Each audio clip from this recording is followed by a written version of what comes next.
Olá, sou João Vitor Wróblewski, sejam todas e todos bem-vindos ao canal Filosofia da Psique. A decisão cristã de achar o mundo feio e mau tornou o mundo feio e mau. Friedrich Nietzsche, H. Ciência. Olá pessoal, então hoje vamos falar a respeito de uma temática que eu já tenho um vídeo no canal a respeito, que é sobre Epicuro e a sua filosofia do prazer. Esse vídeo ele vem de um amadurecimento da compreensão a respeito desse filósofo. Então, no momento eu estou de férias da universidade, o que me permite estudar com maior profundidade o que me é de apreço, sem ter necessariamente a obrigação de estudar os conteúdos das aulas. Então, eu li um livro que foi muito contribuinte assim, para a minha melhor compreensão a respeito de Epicuro, e por isso estou me propondo a gravar este vídeo, que será num formato de aula. Então ele tende a ser bem mais extenso do que o habitual.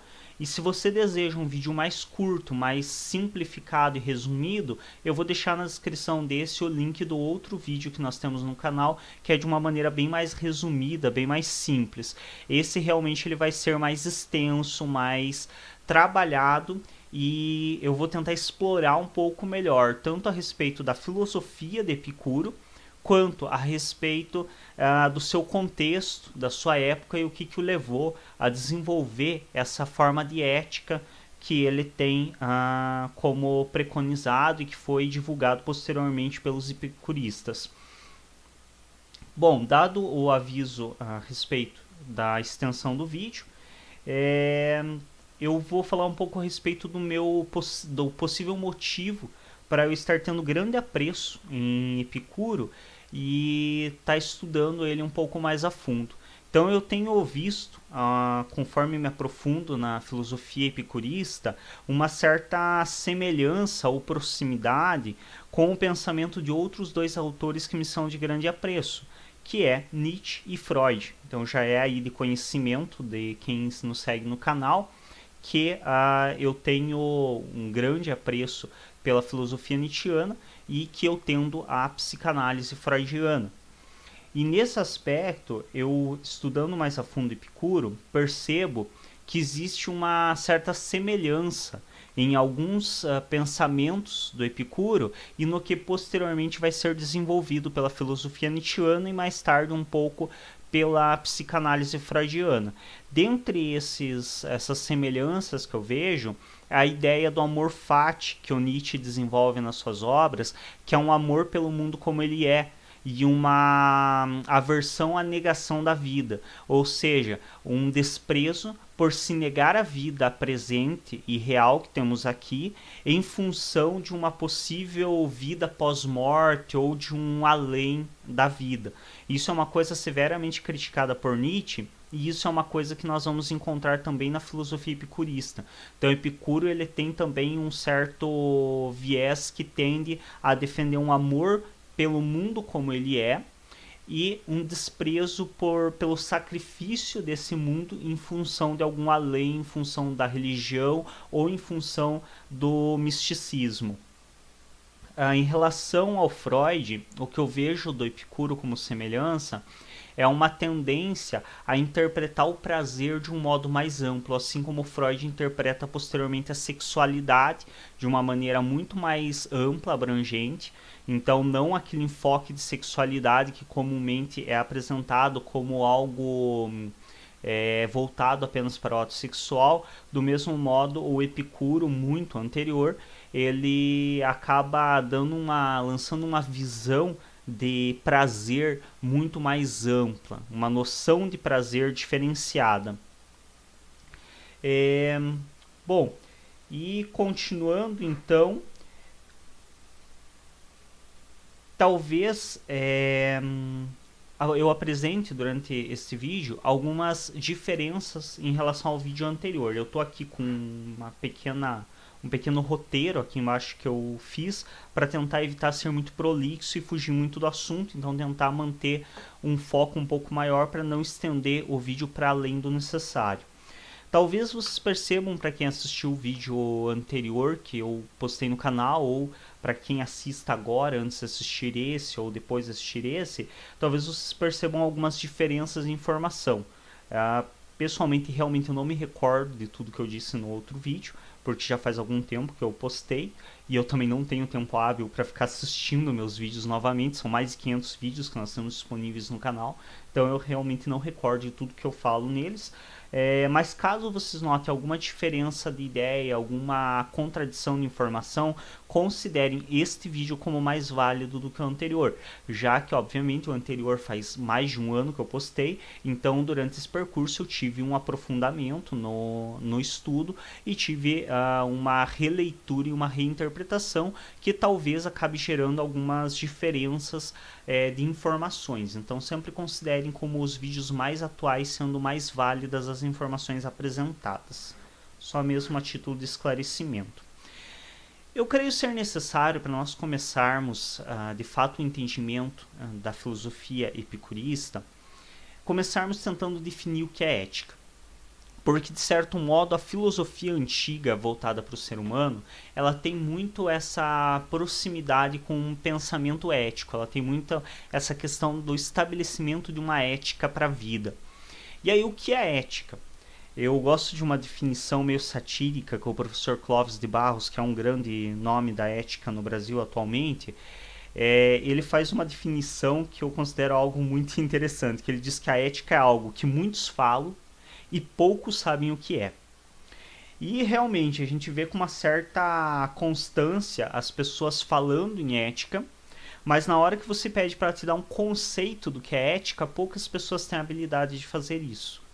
Então é uma coisa que as pessoas falam muito da boca para fora, do que elas entendem pelo senso comum de ética, mas a partir do momento que ela não consegue definir isso conceitualmente, ela te demonstra que há uma grande falha ali nesse entendimento dela de ética. Então há um certo problema quando você utiliza um conceito, mas não sabe defini-lo. Isso demonstra uma leiguice, demonstra um desconhecimento realmente a respeito do que se fala.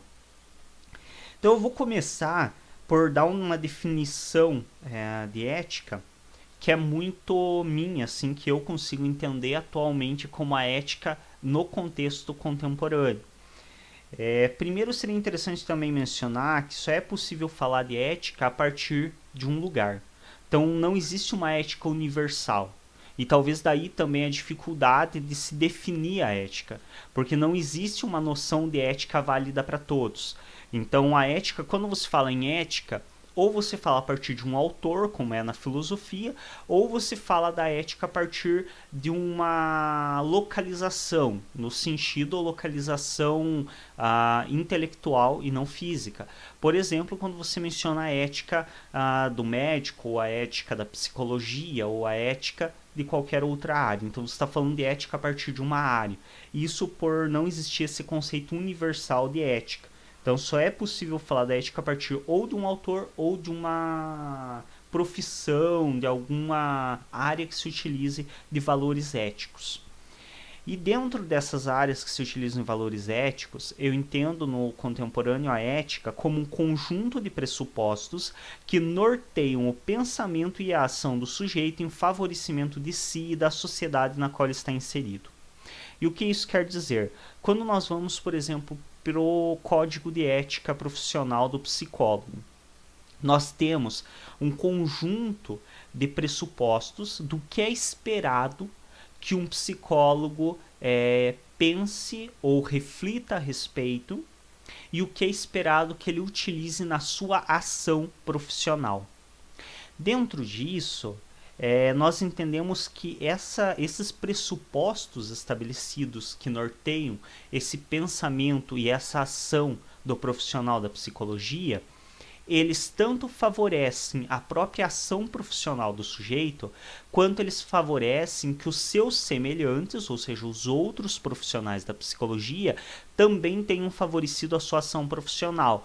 E, mais do que isso, uma manutenção da sociedade na qual ele está inserido. Então, através desses pressupostos éticos da psicologia, esse sujeito fazendo uma atuação ética dentro da sua profissão, ele está favorecendo o exercício profissional dos seus colegas de profissão e também favorecendo que a própria psicologia como sociedade, aqui entendendo então a psicologia como sociedade, a sociedade psicológica, ou seja, esse conjunto de profissionais que exercem uma profissão semelhante à psicologia, ele favorece, a partir desses pressupostos éticos, a manutenção dessa sociedade.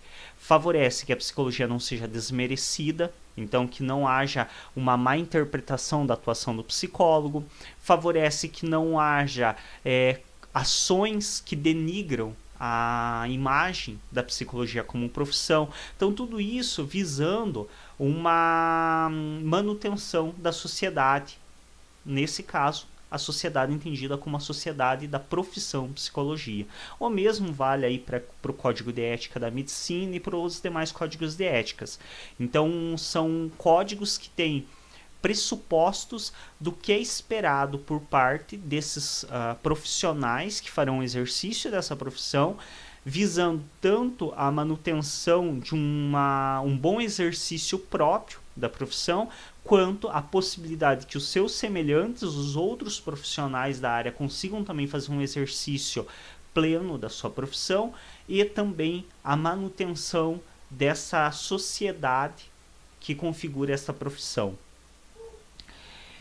Nesse sentido, então nós podemos já entender que essa definição de ética que nós utilizamos hoje para entendimento do código de ética das profissões, como é o caso da psicologia, ele se diferencia da ética antiga, da ética entendida na Grécia. No caso da ética grega, eu tendo a utilizar mais uma outra definição, dessa vez um pouco mais séria, que o professor Clóvis de Barros faz, não satírica como a primeira, mas a definição que ele faz grega de ética seria no sentido de uma boa vida, uma vida que vale a pena ser vivida. Então a ética seria o norte que se dá, a forma de viver uma vida que vale a pena ser vivida, uma vida feliz, no entendimento grego de felicidade, e não no nosso entendimento. E aí é preciso também que nós tenhamos esse entendimento de que a noção grega de felicidade é muito diferente da nossa noção contemporânea. No contemporâneo, nós temos como felicidade uma coisa muito momentânea. Então, eu tô feliz porque eu comprei a roupa que eu queria. Eu tô feliz porque eu consegui um emprego melhor. Essa noção de felicidade é muito volátil. É uma felicidade passageira.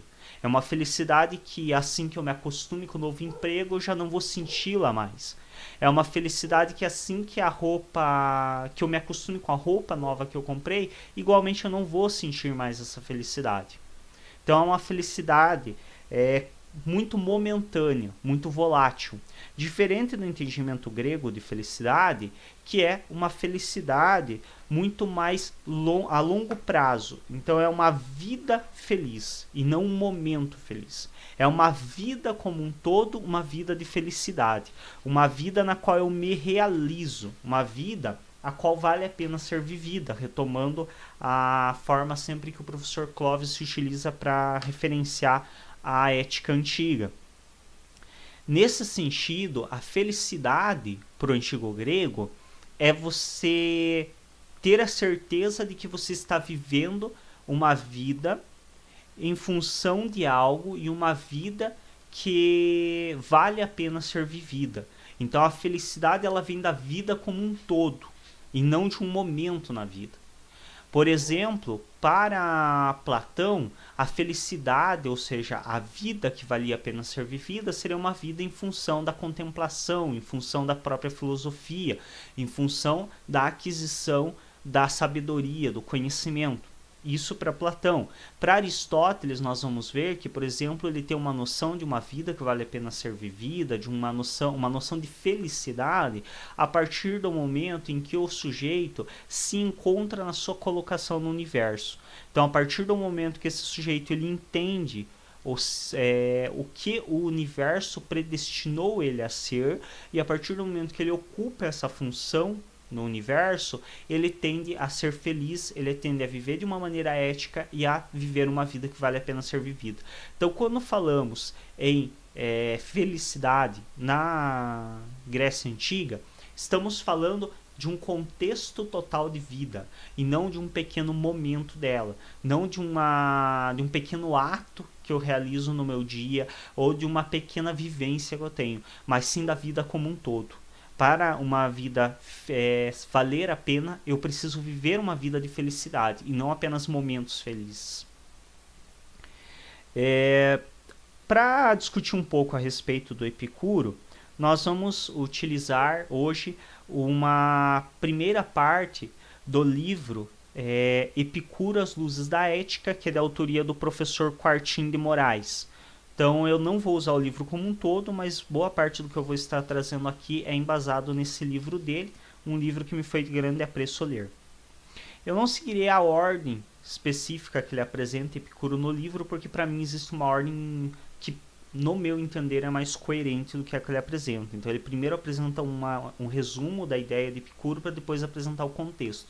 Eu acredito que seja mais válido nós primeiro entendermos o contexto no qual o Epicuro vivia, para depois falarmos a respeito do que ele desenvolveu a partir desse contexto. Então, o contexto no qual o Epicuro viveu, ele foi um contexto onde a Grécia ela estava sofrendo fortes invasões estrangeiras, ela estava muito enfraquecida a ideia de polis e democracia. Então, foi ali por volta do período do Alexandre da Macedônia, que desenvolveu ali grandes conquistas e iniciou um império. Então, nesse período, estava muito em voga, digamos, o desenvolvimento desses impérios. Então, grandes imperadores com uma certa ideia de quase se colocarem como deuses, com um ego bastante inflado, poderíamos dizer, puxando mais para o senso comum. Nesse período, estava muito comum a esses grandes imperadores com um grande poder militar invadirem cidades e começarem a aglomerar essas cidades em seus impérios. Então, nesse período, as cidades pequenas, elas deixaram de ter um poder diante desses imperadores com grande poderio bélico, grande poderio militar, que não permitia mais que essas cidades se defendessem como pequenos estados independentes, como era o caso da Grécia. Então, até então, a Grécia ela tinha muito as disputas, as guerras, mas entre cidades-estados da própria Grécia ali, como Esparta e Atena, que sempre teve uma certa disputa, ou outras cidades em volta, mas sempre foram disputas menores entre pequenos exércitos. Agora, quando vem essa invasão de grandes impérios com poderio militar absurdo, a coisa começa a mudar de aspecto. Então começa a se tornar um pouco mais difícil a luta individualizada da cidade-estado como era anteriormente. E nesse sentido, aquela ideia de democracia grega, ela começa a se enfraquecer, assim como a ideia de polis, a ideia dessa cidade-estado independente, do qual o cidadão fazia o exercício político, o qual o cidadão ia para a praça pública para tomar decisões, para criar leis, para votar a respeito dessas leis. Essa ideia de democracia ela vem se enfraquecendo, porque a partir do momento que essas cidades elas são tomadas por imperadores, os cidadãos deixam de serem homens livres, e aqui homens literalmente, porque as mulheres não eram consideradas cidadãs nessa época, mas os cidadãos deixam de ser homens livres para se tornarem novamente escravos de um imperador, escravos de um déspota. Então isso deixa muito enfraquecida aquela noção que até então os gregos traziam de uma vida em função da política, uma vida em função da construção da polis, em função da construção de um Estado forte, de uma política forte, Estado aqui entendendo a cidade-Estado, ou seja, entendendo a política local. Essa noção de patriotismo, trazendo mais para um conceito contemporâneo, sendo um pouco anacrônico aqui para facilitar o entendimento, essa ideia de patriotismo, ela vem sofrendo uma queda drástica, porque a partir do momento que o cidadão grego ele deixa de fazer o exercício da política como trazia até então e passa a ser deixa de ser homem livre, passa a ser um simples não sei como me referir, não seria necessariamente funcionário, num conceito muito anacrônico, mas ele se torna servo, para ser um pouco mais próximo da época, ele se torna servo desse imperador, e não mais esse homem livre, empoderado da política, do poder de decisão, do poder de voto. Quando ele perde isso, aquela noção de ética, trazida até então por Aristóteles e por outros, a ética como uma visão do exercício pleno de cidadania, o exercício em função do crescimento da polis, o exercício em função da política. Entenda-se também que o entendimento grego de política está quilômetros de distância do entendimento contemporâneo que nós temos de política. A política, apesar de que a política na Grécia também teve várias falhas, não apenas o fato de deixar boa parte da população de fora, como era o caso das mulheres, crianças e escravos, que eram talvez a maior parte da população grega, não só o fato de essas pessoas estarem de fora do exercício da política, mas a política democrática, esse poder do povo, como é entendido, ele foi muito breve. Então, diferente do que pode parecer nas aulas de história, quando nós vemos a respeito da democracia grega, que dá a impressão que eles viveram séculos nessa democracia feliz, a democracia ela permaneceu estabelecida por um tempo muito curto. E logo ela sofreu queda, além de que nesse tempo curto ela também teve vários problemas ali, inclusive problemas que não são estranhos nossos, de questões de favorecimentos. Então pessoas que votavam em favor de projetos em troca de benefícios. Então toda essa questão de corrupção já se apresentava mesmo na democracia grega, não é algo de privilégio contemporâneo não. Enfim, retomando o nosso enfoque principal, esse princípio de ética voltado para um coletivo no sentido público e no sentido político, ele começa a perder o sentido e a perder o valor, porque as pessoas já não se identificam mais. Elas já não têm mais aquela forte identificação com a democracia grega, porque a democracia grega já não existe mais. Os próprios deuses que eles cultuavam já tinham enfraquecido, já começavam a ser perseguidos como cultos pagões, creio eu que seja o plural. Então isso já era visto como um paganismo, o que fazia com que tudo no que o grego se reconhecia como grego até então já não fizesse mais sentido, fosse por água abaixo. Isso fez com que toda essa ideia anterior de ética perdesse o valor. Então já não fazia mais sentido eu ter uma ética em função da polis, não fazia mais sentido eu ter uma ética em função da política.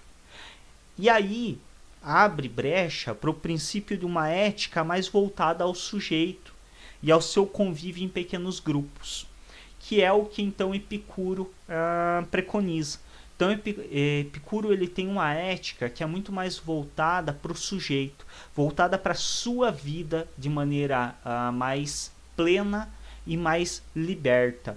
e voltada para a vida em pequenos grupos. Então, não que necessariamente Epicuro defende uma ética voltada só para o sujeito como um indivíduo separado, a parte de tudo, mas sim para esse sujeito no exercício de uma vida plena que favoreça os seus semelhantes mais próximos também viver de maneira plena e que favoreça o próprio conjunto de pessoas ali. Então, até então, essa ideia de sujeito que já ela não encontrava uma brecha de colocação. Então, até esse momento, até essas invasões, até essa forte pressão externa de estrangeiros dentro das cidades gregas, até esse enfraquecimento dos deuses gregos, não se via uma noção muito de sujeito, uma noção de pessoa, de eu. Até então a noção era muito mais de polis, de cidade. Então o grego ele se reconhecia como um cidadão. Tanto é que nós veremos algumas referências disso em algumas obras, em algumas questões que são mais voltadas para a Grécia Antiga. Inclusive nós vemos isso também na questão mais romântica. Então, nos romances, nas histórias que se voltam para esse período antigo, nós vemos que o grego ele se reconhecia não como eu, pessoa, mas como eu, cidadão. Tanto é que era muito comum que as pessoas levassem como sobrenome a sua região de nascimento, porque de fato o grego ele se reconhecia muito como cidadão daquele determinado local, como cidadão daquela cidade-estado. E agora, perdendo esse empoderamento que ele tinha a respeito da tomada de decisão, perdendo esse empoderamento que ele tinha a respeito da política, ele acaba não se reconhecendo mais nessa noção de cidadão. E isso faz com que se crie uma noção um pouco maior de sujeito, de eu. Então o governo ele deixava de ser um governo do povo para se tornar o governo do império. Dentro dessa nova configuração então de sociedade grega, nós vemos uma brecha maior para a ética que Epicuro traz, essa ética mais voltada para o sujeito e para pequenos grupos. E essa ética, ela é uma ética que exalta o prazer e a vida. E daí também o que eu mencionei anteriormente de uma semelhança que eu encontro entre a ética epicurista e a filosofia nietzschiana, que é essa questão de exaltar a vida e o prazer na vida, e não desmerecendo a vida presente em função de nenhum além, como ocorreu em outras filosofias. Bom, e nesse sentido, nós também vemos que a ética epicurista ela é uma ética que conduz à felicidade e à satisfação através do pouco, sem excessos e sem exageros. Então, quando o Epicuro ele fala em prazer, ele entende como o prazer maior sendo a evitabilidade ou a eliminação do desprazer. E aqui também eu vejo uma certa semelhança com a psicanálise freudiana. Então, pro Epicuro, um alimento ele é prazeroso em primeiro lugar porque ele elimina a fome e não pelo seu sabor em si. Então, o primeiro fator que faz com que um alimento gere prazer é a eliminação da fome a partir da ingestão desse alimento. E a partir do momento que eu entendo isso, eu consigo adquirir o prazer nas mínimas coisas da vida. Então isso faz com que eu não precise mais daquele alimento que eu considero como mais saboroso para ter prazer, mas sim que eu simplesmente precise de algo que me sacia a fome. E a partir disso eu vou ter um prazer, a partir do momento que a minha fome deixa de existir. Nesse sentido, nós temos uma possibilidade de um maior prazer com menor investimento.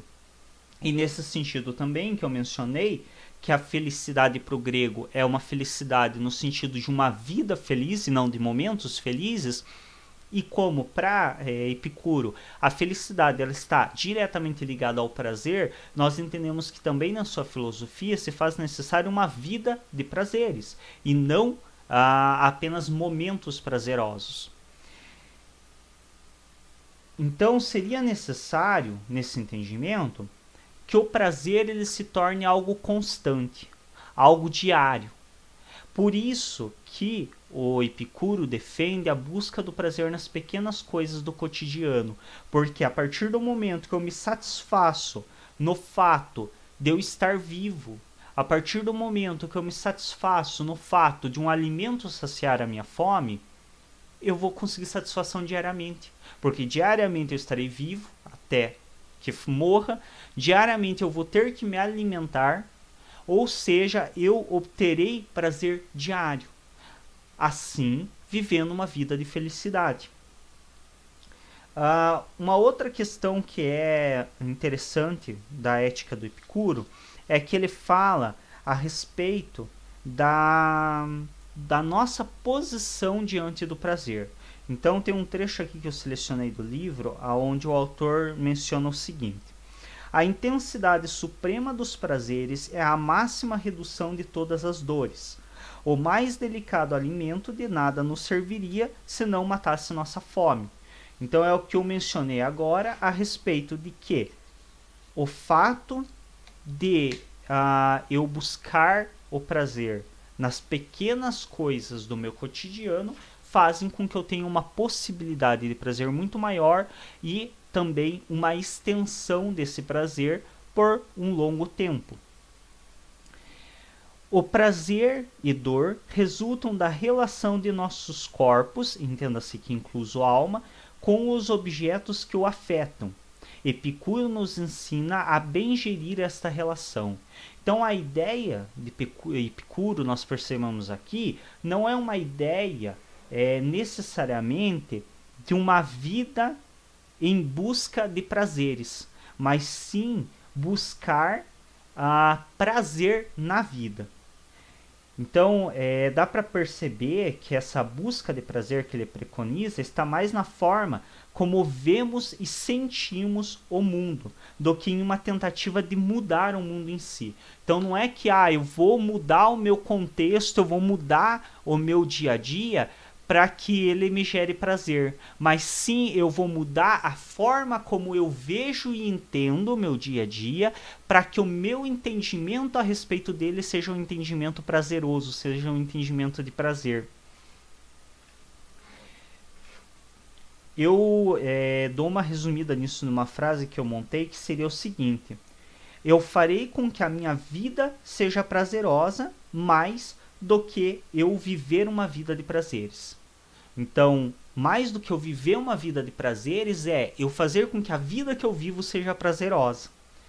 Nesse sentido que caminha a filosofia epicurista. E Epicuro acreditava ser capaz de nortear, ou seja, dar indicativos aos seus seguidores de como se relacionar com essa vida de maneira a torná-la mais prazerosa, a partir da valorização dos pequenos prazeres diários e da evitabilidade dos grandes prazeres que demandam um alto investimento, porque esses nós teríamos por pouco tempo após um grande investimento, o que fará com que não se torne possível viver uma vida prazerosa o tempo todo, porque quando nós temos uma vida onde demanda muita energia nossa para sentir um pequeno momento de prazer, isso faz com que a vida seja em grande parte sofrimento para apenas pequenos momentos de prazeres. E a ideia do Epicuro não, a ideia do Epicuro é que nós tenhamos uma vida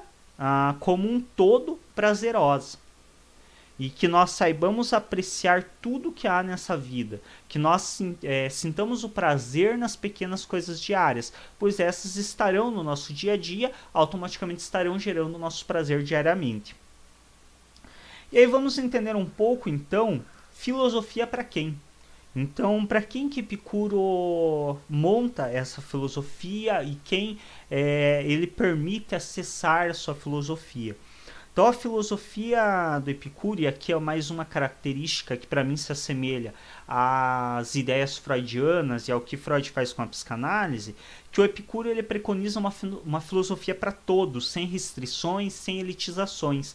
Então, ele preconiza uma filosofia onde todos tenham a possibilidade de se apoderar dela e de desenvolver uma vida de prazeres, uma vida feliz a partir dela, e não apenas uma filosofia voltada para um pequeno grupo, como nós vemos em outras filosofias mais elitistas, como é o caso principalmente de Platão.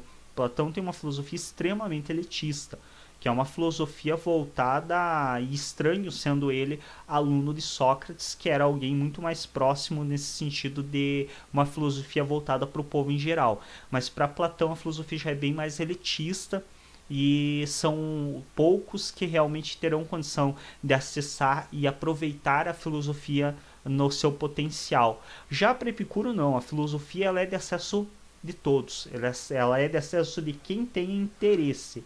Inclusive, ele ministrava, não sei se podemos chamar de aulas, mas ele discutia, debatia sua filosofia no seu jardim. Literalmente um jardim onde ele caminhava com os seus seguidores, com os seus alunos, e ali naquele ambiente ele discutia a respeito das suas ideias. E nesse jardim, tanto é a sua filosofia uma filosofia para todos, que nesse jardim ele recebia tanto homens quanto mulheres, que como vimos anteriormente, nesse período mulheres nem mesmo eram consideradas como cidadãs. Mulheres estavam em um patamar assim que era muito próximo do escravo, se não talvez até inferior ao escravo dentro da Grécia. E nesse contexto tão sexista, que não cabe na época, porque o entendimento era outro, mas enfim, nesse contexto de tanto preconceito com a mulher, o Epicuro recebia de maneira aberta, tranquilamente, homens e mulheres, indiferente. Então recebia homens, junto com esses homens vinham mulheres acompanhando eles, em alguns casos vinham mulheres independentes por conta própria, que apenas desejavam seguir os ensinamentos e entender melhor a filosofia do Epicuro, e inclusive algumas dessas mulheres autônomas que vinham eram prostitutas, o que acaba auxiliando um pouco também nas pessoas que iriam possivelmente criticar e falar mal da filosofia epicurista. Então, nesse sentido, como o Epicuro, e aqui também vejo uma semelhança com o Freud, como o Epicuro ele preconizava essa filosofia do prazer, essa ética voltada para o prazer, as pessoas de maneira geral entendiam de maneira muito superficial, muito leiga isso, e encaravam como sendo uma coisa devassa, como ele sendo, tanto é que ele é inclusive mencionado como o porco da filosofia, por essa noção de prazer. Mais ou menos o que acontece com o Freud na sua época, quando ele fala de sexualidade, que devido às pessoas terem uma mente muito fechada e ignorante, não terem a capacidade de entender o que de fato é a sexualidade, entendiam a sexualidade como apenas o ato sexual. Deste modo, na época de Epicuro, as pessoas entenderam o prazer como sendo algo inerente à devassidão, inerente ao pecaminoso, ao excesso, à bebida, à prostituição.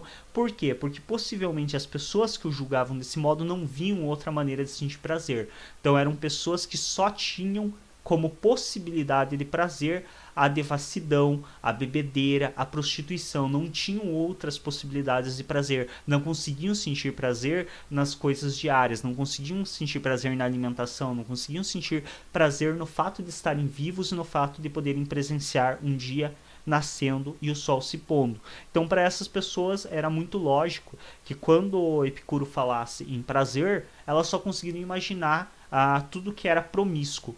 tudo que era do mais mundano possível, porque devido à sua própria limitação e ignorância, elas não tinham capacidade para sentir prazer de outro modo que não fosse desse modo mundano, desse modo promíscuo. Já, como vimos anteriormente, a filosofia de Epicuro está longe disso. Mas esse preconceito foi o bastante para fazer com que 300 e poucas obras que Epicuro escreveu restassem menos 3 obras. Então, em torno de 1% da obra escrita por ele foi o que sobrou, que se resume basicamente em 3 cartas, se eu não me engano.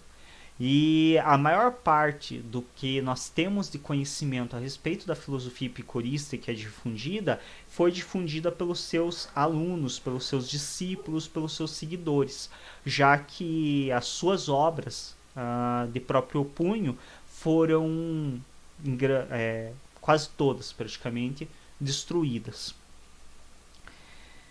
Bom, é isso. Creio que aqui nós conseguimos expor grande parte do pensamento de Epicuro, dessa noção de uma filosofia voltada para o prazer, mas não por prazer no sentido de devassidão, não por prazer no sentido de excessos, mas ao contrário, uma busca do prazer nos atos diários, nas coisas simples da vida, e desse modo uma possibilidade de um prazer mais inerente à vida, ou seja, um prazer que nos acompanha diariamente nos nossos pequenos atos ao longo do nosso dia, ao longo da nossa vivência.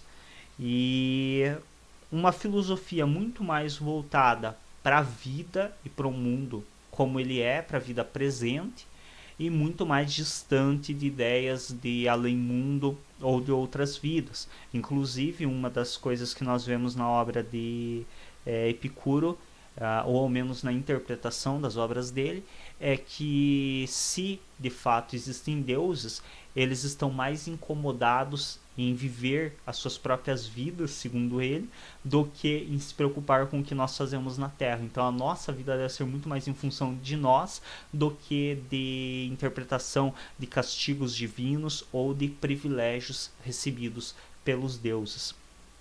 Nesse sentido que eu vejo também semelhanças com Nietzsche.